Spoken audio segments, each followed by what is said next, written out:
Büyük, mehraban Allah Taala'nın adı bilen ve hemçunan durutlar olsun Hazreti Muhammed Mustafa sallallahu aleyhi ve sellem sahabalarımıza, tabiinlere ve tabi tabiinlere ve ulidde dostları ki hak yolunda kadam koyuyorlar ve hemçunan hayır yoluna kadam koyuyorlar.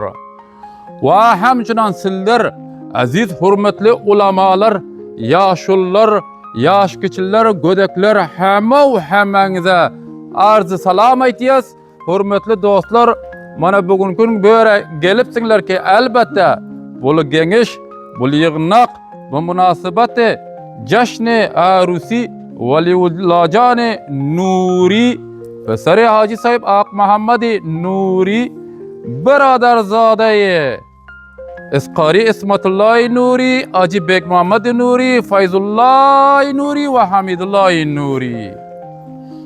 Yani bu gençliğe inşallah gelipsinler bu yığın aşağı. Bu sebepten ki bakayır şembi günü, şembi mana şulu gelecek şembi günü Veliullahcan Nuri'nin Ceshn-i Arusisi bara. Ve ondan ve hemçunan şembi akşamı yani cuma günü bir ulaqamman musabıqe valibalı bara. Ulam çemene ispinzere şula Aktepe Ulus Veli Qalay zalimizda bar falan aziz tamaşabinler, tamaşabinayı aziz. İnki şuma bar falan müşahiden mekunit. İn hamı ulamay-ı keramiman, masin safidani muazzaziman, in cavanani faaliman, hama hama cehate padirayi ve cehate mizbani şuma mehmanay aziz inca girde ham amadan ba münasebet Ceshn-i Arusi. Pesar خوب ناز محترم حاجی صاحب آق محمد نوری و همچنان به مناسبت جشن عروسی ولی الله جان نوری که جمع شدن.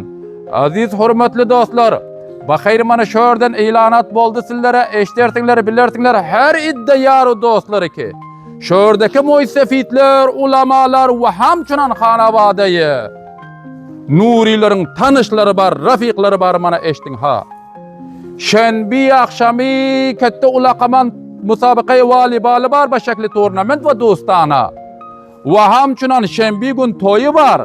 Bu istilahı şul qışlaqi aysak toy şundan şuyana şuru sizler haber ertek gün gile etmenler biller eşitmedik diye.